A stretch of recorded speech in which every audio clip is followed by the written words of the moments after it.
এইভাবে যে ঝগড়া ঝামেলা করে একটা বাড়ি ভেঙে দেওয়া, একটা মসজিদ ভেঙে, এটা আইন নেই। না না ঠিক আছে, সেই কারণে তো আমি জল নিতে এসেছি সকালে, ঠিক আছে, আমি জল নিতে এসেছি সকালে। দেখুন সেই কারণে সব শুনেই যে মুহূর্তে শুনেছি সঙ্গে সঙ্গে আমি হাজির হয়েছি। আপনারা তো কেউ আমাদের ভোট দেন, তারপরেও তো ছুটে এসেছি। কাউকেও কিছু করা যাবে না। আমি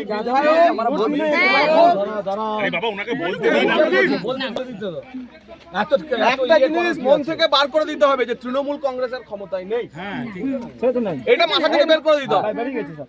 বেরিয়ে গেছে তো?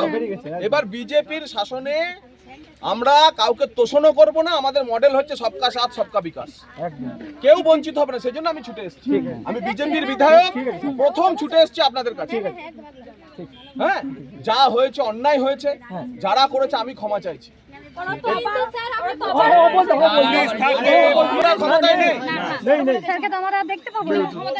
সবাই মিলে বলুন তৃণমূল কংগ্রেস বাই বাই, বলুন তৃণমূল কংগ্রেস, বলুন জোরে তৃণমূল কংগ্রেস, তৃণমূল কংগ্রেস। কথাটা শুনুন, কথাটা শুনতে হবে, কথাটা শুনতে হবে। দিদি ভাই, তৃণমূল যে আর নেই সেটা মাথা থেকে বের করে দিন। এবার শুনুন, বিজেপির বিধায়ক দাঁড়িয়ে আছে, আমি ছুটে এসেছি আপনাদের কাছে। আর কিচ্ছু হবে না।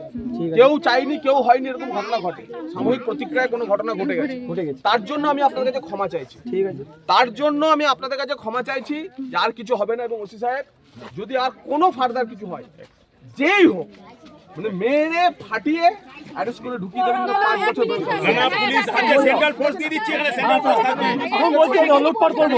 আরে বাবা, আমরা আছি তো। আপনারা নিজের নিজের এলাকায় আপনারা চলুন। স্যার মসজিদটাকে বলে যেটা হবে সেটা স্যার আপনি ওনাকে বলেন। সেটার জন্য যারা কেস হয়েছে আমরা ধরছি, আমরা ধরছি। আপনারা যা ঘটনা ঘটে গেছে, আপনারা যা ঘটনা ঘটে গেছে, আরে দিদি 21 সালে যখন এইভাবে চিন্তায় একের পর এক আক্রমণ হয়েছিল, কোন নেতা আসেনি। ভারতীয় জনতা পার্টির কার্যকর্তাদের উপর আক্রমণ হার করে কেঁদেছে আমাদের পায়ে ধরে, কেউ আসেনি। আজকে আমরা এসেছি কারণ এটাই বিজেপি, আমরা তৃণমূল না। 21 সালে যখন আপনাদের তরফ থেকে লোক গিয়ে ওদের ভেঙে দিয়ে চুরমার করে দিয়েছিল, কেউ যায়নি এবং বলেছিল ভেঙে দিয়ে চাড়িন দাও, গায়ে খুলে নিয়ে যাও, মেয়েদের গায়ে হাত দিয়ে গেছিল। তো সেই আরে বলছি তো হবে না, জন্য আমি এসেছি। তো আপনি বেশি কথা বলছেন, আপনি বেশি কথা বলছেন। আপনি কমপ্লেইন জমা দিন, আপনি নাম করে কমপ্লেইন জমা দিন। বিজেপির লোকদের বেছে বেছে গেট কাটতে নেওয়া হয়েছিল, চাকরি করতে দেয়নি। আমার যায় না এরকম, আমার যায় না। একটা কথা স্পষ্ট শুনুন, এটা হচ্ছে না। বেশি কথা না বলে, বিরাট বিপ্লবীপনা না দেখিয়ে, এত বিপ্লবীপনা এখন আর চলবে না। কমপ্লেন থানাতে কমপ্লেন দিন, কারোর কোনো কিছু হবে না। আমার ফোন নাম্বার রেখে দিন, আমাকে ফোন করবেন, ঠিক আছে? আমার ফোন নাম্বার রেখে দিন, আমাকে ফোন করবেন, কোনো অসুবিধা হবে না। আমি আবার দরকার হলে ছুটে আসবো, কিন্তু ওই হিরোগিরির জামানা শেষ। ঠিক আছে স্যার, ঠিক ঠিক 100 বার। ঠিক আছে না? গত 15 বছরে এই কমলপুর গ্রাম চিনবাইকে যা যা করেছে, সেই হিরোগিরির জামানা শেষ।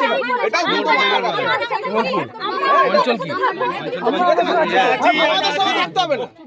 আমাদের সঙ্গে থাকতে হবে না।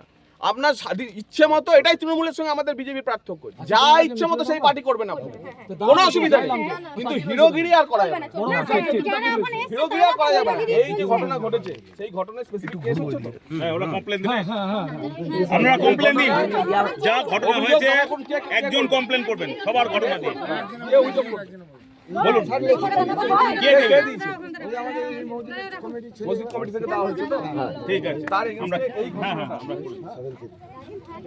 আমরা অ্যারেস্ট করে দেওয়া হবে এবং ফার্দার আপনি এখানে পুলিশ পিকেট দিবেন। নাম্বার দিয়ে দেবো, লাভ নাম্বার লাভ। আর চিন্তা করেন না, আর আমি আছি। ঠিক আছে স্যার, আমি বলছি আছি, সরাসরি ফোন করবেন যতবার। দেখুন কোনো একটা জিনিস প্রতিক্রিয়া হয়ে যেতে পারে, কিন্তু আমি সেটাকে বাড়াতে চাই না। এইটুকু এইটুকু সুযোগ দিন। একটা জিনিস ঘটে গেছে, এটাকে আর না বাড়িয়ে এখানেই শেষ করা। এবং তারপর আপনি এসেছেন, এখানে সেন্ট্রাল ফোর্স বসিয়ে দেওয়া হচ্ছে। সেন্ট্রাল ফোর্স দিয়ে দিচ্ছে না না দিদি ভাই, আমাদের এসব আপনারাও ফোন করেননি কেউ এমএলএ সাহেবকে? কিন্তু এমএলএ সাহেব নিজে এসেছেন।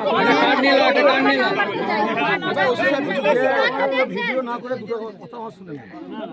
এখানে আমরা সব জায়গায় ডিউটি করেছি, চিনপের বহু জায়গায় আমরা ডিউটি করেছি। ওখানে আমাদের কাছে খবর আসলো, উনি আমাকে বললেন, ফোন করলেন যে আমি চিনপাই যাব। আমি ওনাকে ফোন করিনি, কথাটা বলতে দেন। উনি আমাকে বলেন চিনপাই যাবো। আসুন, আমি জানি না চিনপাই, তো চিনপাই কোথায় যাবো সেটাও জানি না। বলছি আমি তাপাসপুর যাবো। তাহলে উনি, ওনার কাছে খবর আছে উনি তাপাসপুর যাবে কি করতে, আমাকে কিছু বলে না। কিন্তু আমার কাছে যেটুকু খবর আছে এখানে ঝামেলা হয়েছে, উনি যে এখানে এসেই দাঁড়াবে আপনাদের সঙ্গে কথা বলবে সেটা আমার জানা আছে, সেটা উনি আপনার সামনে বললেন। এইটুকুনি কথা দিলাম, স্পেসিফিক কেস হবে, অ্যারেস্ট হবে, এইটুকু আমি জোরে গলায় চাই। এবার আবার বলছি, আপনারাও শান্তি বজায় রাখবেন। আবার একটা কথা স্পষ্টভাবে শুনুন, আপনাদের কাউকে যে বলছেন আমাদের সঙ্গে চলে আসবো, নিজের মনের ইচ্ছায় যে রাজনীতি করতে ইচ্ছে হবে সেই রাজনীতি করবেন, সেই রাজনীতি করবেন। আপনাকে বিজেপি করতে হবে না, আপনাকে ভারত মাতাকে জয় বলতে হবে না, জয় শ্রীরাম বলতে হবে না।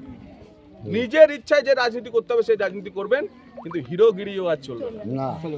15 বছর যা করেছেন সেটাও আর চলবে না।